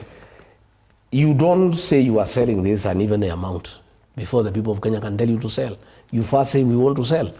Then when you are given the go-ahead by the people of Kenya to sell, then you start the process. But they have already completed the process, agreed they are selling to who, at how much, then they are coming to the people of Kenya. And then they are coming through Parliament. Parliament is an appendage of William Ruto. You can tell how it will go. There is no public participation. It's an exercise in futility. It's a fait accompli. It is simply formalizing what has already been decided. But the question we are saying, why don't you ask the people of Kenya whether you need to sell Safaricom? It's what they're asking when now. When they tell you yes, Why don't you give them an opportunity to buy? Why do you want to sell it to a foreign company? Why don't you let the people of Kenya own this company that is so important to their lives? Why do you want it to be owned by a foreigner? But you have already decided whom to sell. How are those negotiations done? Because they are commissions. Because they are people who have an interest. They are people who have gained money there. What we are saying, if Safaricom must be sold, let the people of Kenya, with their financial challenges they are having, be allowed to buy. I buy for 20,000, another one for 20,000. Then the company remains here. The government will remain with the shares, 35%. The people of Kenya, will own the 15, plus the other 25 we bought the other time. Then the company, 60% is owned by government and the people of Kenya. Why do you want to give 55% majority shareholder to a foreigner? A company that is so instrumental in Kenyan lives. Why? But you know that Vodacom is part and parcel of Safaricom as we speak today, right? No. Those are foreigners. And if Kenyans have not said they are not able to buy Safaricom, we were given an opportunity in 2007. We bought. We oversubscribed. In fact, they were allocating. You could not buy what you wanted. They had to allocate. Why can't we give this opportunity to the people of Kenya? If we must sell Safaricom, which I disagree, we need not sell it. The amount of money we are raising from Safaricom is good for our country. And by selling it, we are going to lose revenue. And what will happen, that revenue we used to get from Safaricom, we'll have to overtax Kenyans. Because we must get that money we used to get from Safaricom. It's like selling a cow that you are milking so much milk and selling and drinking, and then taking it to the butchery, and then get one off, so that you build a toilet in your home. Then what happens? How will you get milk? How will your children get milk? It is an ill thought out proposal. It is unnecessary, and it is informed by conflict of interest. As the process continues, because that is the process that is there, that is recognized under the law, what is your message to Kenyans who are being urged today to go to these venues to give their views on the sale of Safaricom? Those public participation forums will be micromanaged by Parliament. Kenyans must agitate and Kenyans must go to court. This is the only language William Ruto can understand. We must go to court. That if Safaricom must be sold, Kenyans must be given the first opportunity. Because they have not been given and they have said they are not able to buy. And they have a proven track record that they are able to buy the shares in Safaricom. In 2007, Kenyans were given the opportunity to buy, they oversubscribed. And they could not buy as much as they wanted. So if Kenyans agree that Safaricom need to be sold, we are demanding that the people of Kenya be given the first opportunity to buy Safaricom so that it remains Kenyan, so that government can own some shares and other shares are owned by the people of Kenya. Let's remain on the question of debt. The country is said to have borrowed all these 12.5 trillion, but that is not seen. If you look at the laws, PFM Act, on how borrowing is done, you only borrow for development. And today, you look at how much we've borrowed vis-a-vis what we see, and we cannot see what 12.5 trillion shillings has done. Therefore, Mr. Gachagua, the odious debt that does exist in the country, first of all, do you believe that there is odious debt? And if that is the case, then should Kenya pay this odious debt? Unfortunately, the people of Kenya will have to pay that debt because they have been committed by government. And what is sad is that they shall pay for money that is being stolen. The money that is being borrowed is used to bribe them. It is being used to bribe voters. It's being used to bribe chiefs and teachers. It's being used to host people at State House. It's so sad, but the people of Kenya will have to pay. So what we need to do is to make sure we vote out this government so that we stop that borrowing for money for using to steal and using it to bribe people. And that we must do, and that is why most of us we are saying the problem of Kenya cannot be tribalism. The way Ruto wants to say, the problem is that he is stealing. He's borrowing money from other bodies, that money that people of Kenya will pay, and then stealing the same amount of money and bribing them with the money. And then when he gets on top of his vehicle, he says there's no problem in Kenya. The problem of Kenya is tribalism. What is the position on President William Ruto's State of the Nation address? He says that at the macro level, the government is doing very well. International lending institutions are doing very well. But down at the ground, because you listen to people, that is just a talk. What is the actual position of Kenyans with regard to the economy and how they are feeling in their pocket? And if you form government, my brother, how would you fix that? My brother, if you want to know economic growth, forget about those figures of inflation, of economic growth, I don't know, macroeconomics, Talk to the people of Kenya and ask them how the economy is doing. They will give you an answer. During the reign of Mwai Kibaki, Kenyans felt economic growth. You didn't need to give a State of National address. You didn't need to give an economic survey to tell the people of Kenya that the economy is growing and there is economic growth. The people of Kenya felt economic growth. There was money in circulation. You know, the bypasses were opened up. Houses came up. There was money in circulation everywhere. Everybody was happy. Today, despite borrowing that amount of 3.5 million every day, Kenyans are paying bills of 800 billion. If you read the Nation newspaper daily, there are 6-7 pages of auctions. People are being auctioned, their properties, their land, their houses, their matrimonial houses are being auctioned. Simply because government owes them for the last 3 years, 5 years, they have refused to pay them. Marriages have been broken. People are committing suicide because of being auctioned, because of getting destroyed economically, because of non-payment of bills. So when Ruto goes to parliament to say the economy is growing, what do those people whose property is being auctioned because they are owed money by government, how do they feel? And what is sad, all those houses and land that is being auctioned, it's not being bought. There's nobody to buy. I went the other day to Ayad in Narok. I found more than 50 vehicles. They have been there for 1 year. They were repossessed for sale, but there is nobody to buy, nobody has money. So when you say that the economy is growing, that there is improvement, that the economy has stabilized, who are you telling? As we go for Christmas, Kenyans are a very sad lot. Many Kenyans will not even enjoy Christmas. Many of them are sulking. They are worried about January. Where will they get money to take their children to school? Where will they get money to pay for licenses for businesses that are not performing? You have to renew your license in January, but nobody comes to your shop to buy. Yet you have to renew your licenses. Kenyans are a very unhappy lot as we proceed for this Christmas. Kenyans are very sad by the state of the economy. And that is why most people are switching the TV off when William Ruto was lying to the people of Kenya in parliament that Kenya is doing very well economically. He has stabilized the economy. Oh, we are on a very good trajectory. Whom is he telling? Talk to the ordinary Kenyan people.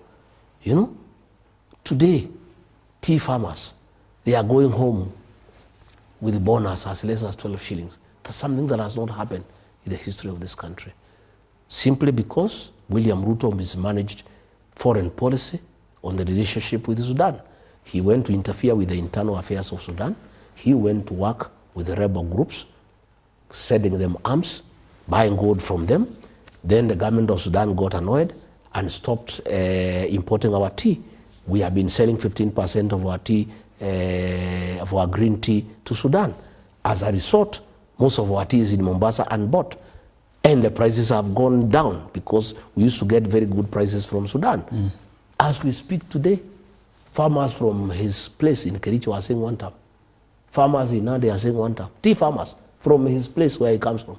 His own tribesmen are saying 1 term. Because for a long time, for the last 30 years, they have never received bonus as low as they have received. You know, as we go for Christmas, many people are doing harambis to pay hospital bills.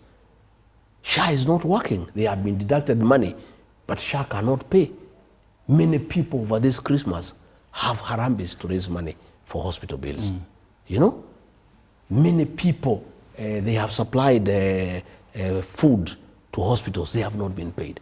Many people have supplied food items to prisons. They have not been paid. Everybody is stuck as we go for Christmas. Yet the president has the audacity to appear in parliament, drinking water, and MPs are shouting there 2 term, and he's saying how Kenya is doing well, how happy people are, you know. And he was saying, oh, he has, you know, he was in America, he has been invited there. You know, I saw Trump. I think he's a very interesting character. William Ruto was telling Trump that there are problems in Sudan, and there is a humanitarian crisis, and Trump should intervene. And Trump just looked at him because he has intelligence that William Ruto is responsible for the crisis in Sudan, and he is here pretending to invite Trump to intervene in Sudan. And Trump just looked at him. He did not respond to him, you know. So, you know, I have had. I would like you give me an opportunity to talk about the Singapore. I prepared something because I would like to debunk. Let's actually go there, because you see, Mr. Gachagua, one of the issues that also has bedeviled this country is corruption, right? Yes. And corruption is not money that has disappeared. It is money that is stolen. Yes. It is money that has been taken. And money, as they say, has trail, has paper trail. It can be traced to where it has gone to. The government of Kenya today says, we want to get to a developed country. We want to get to Singapore. But if you look at what Lee Kuan Yew did in Singapore, the first thing he did was to criminalize corruption. If you were found to be corrupt, you would be shot dead. Today, Kenya finds itself at a position where corruption is coffee, tea, sleep, wake up corruption. If you form government, what is your promise in dealing with corruption so that the Singaporean dream becomes a reality? Let me talk about Singapore. William Ruto is very good at narratives. Last election, he came with the bottom-up economic model. It has collapsed. He said he'll lift people from bottom to up. Those who own motorbikes will own centers and taxis. Those who own taxis will own matatus. Those who own matatus will own buses. You believed him? You trusted him? We you supported him? We believed him. It was the greatest fraud in the history of Kenya. Electoral fraud. He conned all of us and the people of Kenya. Mama Mboga, border. He doesn't talk about them anymore because he knows it's trash. He said, hustler fund, 500 shillings. What business can you do with 500 shillings? So he knows that nobody will listen to that hustler nonsense. Nobody will listen up to bottom-up economic model. So he has now come up with a new con game of Kenya should be like Singapore. Singapore, the country pursued a radically pro-business, export-oriented strategy. Singapore slashed corporate taxes, guaranteed rule of law, and built investor confidence. So what is William Ruto doing? He's saying we want to be like Singapore. This is what Singapore did. Yeah? Himself, we are struggling businesses. Our importers in Mombasa are strained. The tax regime is oppressive. It kills business. Investors are fleeing Kenya due to corruption and insecurity. In Singapore, they rose to what they became because of rule of law. In Ruto's Kenya, the one he wants to be Singapore, goons are in charge of the country. And he is saying that Kenya can be like Singapore. Singapore became what it is because of rule of law. Here is William Ruto, president of Kenya, saying Kenya will be like Singapore, first world. Singapore became what it is because of rule of law. In Ruto's Kenya, goons are in charge of the police. Who is going to invest in this country? When goons took over Nairobi and other centers, destroyed supermarkets, destroyed factories under police supervision, who in his right mind is going to come and invest in Kenya? Number two, in Singapore, education was made the primary engine of national development. In Kenya, in 3 years, Ruto has destroyed education. The free primary education brought by Mwai Kibaki, destroyed. Secondary school, free primary, secondary education brought by who? Destroyed. HELB, a system to fund university education destroyed. And then he is saying, you know, that Kenya can be like Singapore. Singapore became what it is because education became the primary engine of national development. Here is a man lying to the people of Kenya so that they can be re-elected, that Kenya can be like Singapore. Yet the first thing he has done is the opposite of what Singapore did. Singapore made sure that education is the primary engine of development. William Ruto, who is cheating the people of Kenya, that Kenya can be like Singapore, the first thing he has done in 3 years of his presidency is to destroy the education system irreversibly. And then he's telling people that Kenya can be like Singapore. In Singapore, they had bilingual policy. English for economic competitiveness, mother tongue for identity. Okay? So here in Kenya, William Ruto says when you speak your mother tongue, you are tribal. Mr. Gachagua, we've heard you. When we are saying we need identity, he says if you speak your mother tongue, you are tribal. We've heard what Singapore did. We've had the problems that Kenya faces before it gets to corruption. Singapore. Corruption in Singapore. For Singapore to be what it is, corruption was aggressively implemented. And Singapore ranks the top 5 least corrupt countries for decades. Kenya, corruption is rewarded. State House is a crime scene. Bribery is a way of life. Theft of public resources is the in thing, where ministers display opulence. That you know, is. Today I saw some people from central Kenya, parastatal heads, the wider 7-star hotel, taking pictures, having breakfast, display of opulence from proceeds of corruption.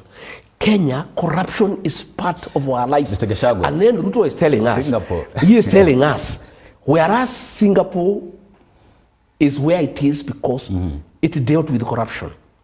Ruto is the conveyor belt of corruption in Kenya. Mr. Look Gachagua. at what is happening in Ikolomani, my brother. 338 acres. 800 people are being displaced. It is said that there is gold there for 643 billion. We have information. The gold under is almost 6 trillion. This gold, why are the locals not involved? Did you send why is it not being... Have you sent geologists to give you that we have. information? Let me tell you what is happening in this country. Mr. Gachagua. Let me tell you what is happening. You send Let me also geologists tell to you what give is you happening this in this information? country. Let me tell you what is happening in this country. Very many people are very bitter with the corruption that is being practiced. So we have a lot of information from people inside. The gold deposits in Kakamega are in excess of 6 trillion. Okay? Yet, this gold, without public participation, without consulting the people of Ikolomani and the people of Kakamega, have been given to a company where Ruto and company have shares. It's outright corruption. The gold deposits in Kakamega are enough, to make Kakamega a county that you salivate when you go there. And these gold deposits belong to the people of Kakamega, they don't belong to government. But because there is corruption, Musalia, Wetangula, and Shinali, the MP, have been compromised by Ruto. And I'm telling the people of Kakamega, they must say no, they must not allow their 6 trillion gold deposits to be stolen by William Ruto and company. You've mentioned what Singapore has done to get to where it yes, is. Corruption, they dealt with corruption. You've mentioned problems so, that so Kenya I'm asking you, my brother, you are telling me. The question is, Mr. Gachagua, let's talk solutions. Yes. You form government. How will you achieve the Singaporean dream if you form government from the United Opposition perspective? We don't want to tell people like we shall be like Singapore. We don't want narratives and theories like William Ruto does to cheat people. We are honest people. What we know, we don't know whether we'll become like Singapore or like Egypt or like America or like whoever. It doesn't matter. What we know is that we must deal with corruption. Corruption. And corruption is Kenya's problem. William Ruto is confusing everybody that the problem of Kenya is tribalism, so that people stop looking at the real problem of this country. You know, we must deal with corruption decisively. And we must make sure that independent institutions to fight corruption are allowed to do so. We must also make sure that people get what they earn rightfully. We must make sure that we don't sell public assets. Like now, pipeline was being sold at 100 billion. Before you go to pipeline, I just want you to remain at Ikolomani. We'll go to pipeline. Yes. Still on Ikolomani. Yes. If you were the president of Kenya today, with the knowledge and the information that you have, that gold deposit is worth 6 trillion shillings, how differently would you have approached it? We would have a very candid discussion with the people of Ikolomani and Kakamega. And that gold is not just within the 338 acres. That is just the entry point. Gold is underneath the whole of Kakamega. And these guys are not just going to dig that gold within 338 acres. They'll go beneath in all areas in Kakamega. We would have a very serious discussion with the people of Kakamega to tell the people of Kakamega, God in his own wisdom has given you wealth. How do we get this wealth in partnership between the government and yourselves to transform your lives? How do we agree from the sale of this gold? How do we share the proceeds to go to development, to build roads, to have water for irrigation, to build boarding schools for children, to build ultra-modern secondary schools, to build universities, to boost people to do business? It is absurd that a few people, with the connivance of William Ruto, Musalia Mudavadi, Wetangula, and Shinari, want to steal 6 trillion from the people of Kakamega, and then they remain in abject poverty. And I'm telling the people of Kakamega, they must put their foot down. They should not, even if they are to be killed or jailed. The people of Kakamega cannot allow these gold deposits to go to a few people when they should benefit the people of Kakamega. And I'm asking them to stop it until we form government. Then when we form government, we can have a discussion. How do we exploit this mineral? And you know, my brother, minerals. The conflict in DRC is about minerals. The conflict in Sudan is about minerals. And the people of Kakamega must be prepared to say no. They must protect these gold deposits. There is no way 6 trillion worth of gold deposit that can transform a whole county should go to 4 people. I want you to address yourself to the pipeline matter that you were talking about, the sale of the same. I want you as well to talk about securitization that the government has put in place to be able to get funds to push development of the country. What is your view on those two, as well as the road that is being constructed, the Mau Summit Road? Pipeline, where do you stand with that? This issue of pipeline was brought when I was deputy president. I was a chairman of the cabinet committee that would discuss matters before they go to cabinet. And I refused. I rejected it. It was only passed after I was removed from office. This pipeline is worth 600 billion. William Ruto wants to buy it at 100 billion. And he's the one buying it. And he told me, we have interest in this matter. When did he tell you? When I was in his deputy. At what time? When I rejected it in cabinet committee, and his minister went and told him that I have refused. He called me and said, no, just please, let's process this thing. And I said, no. This thing, pipeline, is a national asset and is a strategic investment. How do you give the storage of our petroleum products in the hands of private people? These are strategic parastatals that have security implications for the security of the country. Again, how do you sell an institution worth 600 billion at 100 billion? And they are targeting some land in Mombasa. That land in Mombasa owned by pipeline. That land, is worth 400 billion. So you buy pipeline, but the land you are targeting is worth 400 billion. But I'm glad that some people went to court and this matter was put on hold. And I really want to pay great tribute to our judiciary. I have followed for the last 6 months, and I'm very happy that we have judicious men and women who love their country, who are patriotic, and who will not allow William Ruto to sell everything that we own in this country. Because what is happening, and I can tell you, all our national assets are being sold. These Bomas of Kenya here, something, our heritage for our culture has been sold for 100 years, 99 years lease. And foreigners come and they're in partnership with Ruto and other people close to him. You know, I've heard him today saying that he's not interested in any more wealth. I hope he means it. I hope he means it. Finally, Mr. Gachagua, I hope he means it. I want you to address yourself to the Limuru Mau Summit Road. Where do you stand with that? Yeah? The development of the Limuru Mau Summit Road. It is unacceptable because that program was done by the Uhuru government at 150 billion to the French. And when William Ruto came, he tried to talk to the French to see whether he can get something out of it, and they refused because they had already finalized the contract. So he cancelled the contract, and we had to pay 6.5 billion as penalty. We lost 6.5 billion so that he can cancel the contract. This contract now has been upgraded to 200 billion. And they are trying to give it to two contractors, which is against the law. Because the two contractors are not, the one contractor is not able to handle the volume. It's too much. It's against the law. Even when he launched it last Friday, he did it when there is no contract. It's a fraud, it's a con. How do you go to launch a program which you have not signed a contract? But the 50 billion is what Ruto and his people have negotiated with the Chinese.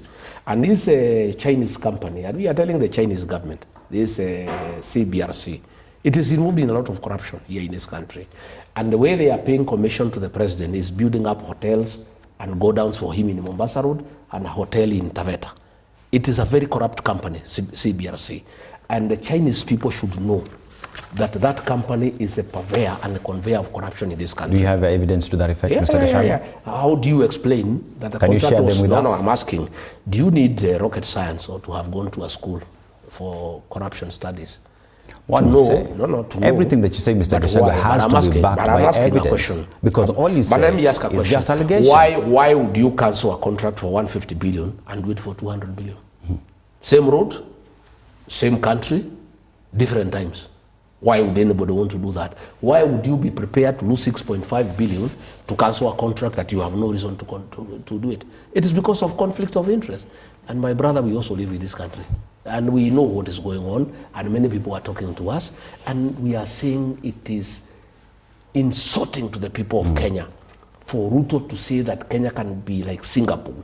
When Singapore, it is what it is because it fought corruption. When he is doing corruption every day, in every deal. Kenya now is a country of deals. And the corruption in Kenya is through procurement. Yeah. Mr. Gachagua, thank you very much for hosting us in your home. A lot that needs to be discussed.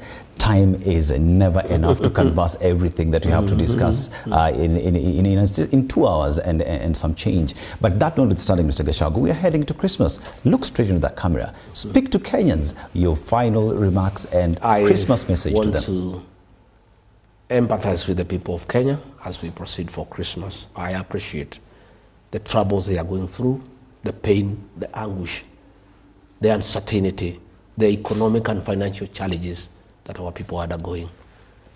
I empathize with the parents whose children were abducted and tortured, and some have never been recovered today. I empathize with them.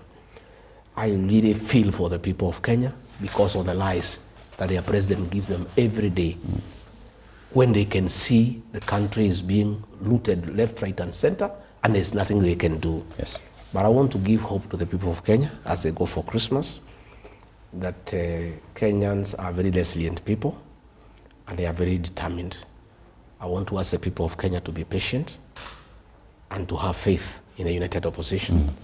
I want to assure them that despite what they are hearing, the united opposition is one, and we shall produce one candidate to face William Ruto, to give the people of Kenya an opportunity to get a good government, a government that is transparent, a government that means well for them, a government that will create prosperity, a government that will observe the rule of law, a government that will respect institutions. Yes. So as they proceed for Christmas, I want to ask them to take care of themselves, to have safe travels, to avoid a lot of night travel, not to agree to be loaded in matatus like cabbages and potatoes, to demand that the matatus and the buses observe traffic regulations, and I want to ask them to spend less for Christmas, much as it's a festive season, to know that January is coming. January is a very, very difficult month. And even as they try to celebrate with the little that they have, they should take due care to make sure that they try to save a little to be able to help them in January, which is a very, very difficult month. Otherwise, for all Kenyans, I'll also be taking a Christmas and New Year break, and they will not be hearing of me from today. I'll also be joining my family in a village and the villagers for Christmas, and later on for the New Year festivities, and take a little break, and also try also to do a few things in January like all other Kenyans, pay licenses, pay this and that, pay school fees for my children in South Africa and elsewhere. And I'll be struggling just the way they are struggling. But I want to assure them that things will get better, and much as things are difficult, there is light at the end of the tunnel. It will always get better. Geoffrey Rigathi Gachagua, DCP party leader, key principal in the United Opposition, and says despite the fact that things are difficult, Kenyans should not lose hope. The only thing that will keep you moving is to remain hopeful, and that there is light at the end of the tunnel. My name is Dennis Aseto. We have been coming to you live from the residence of Rigathi Gachagua. A lot has been discussed. I take you back to the studio with Ndu Oko.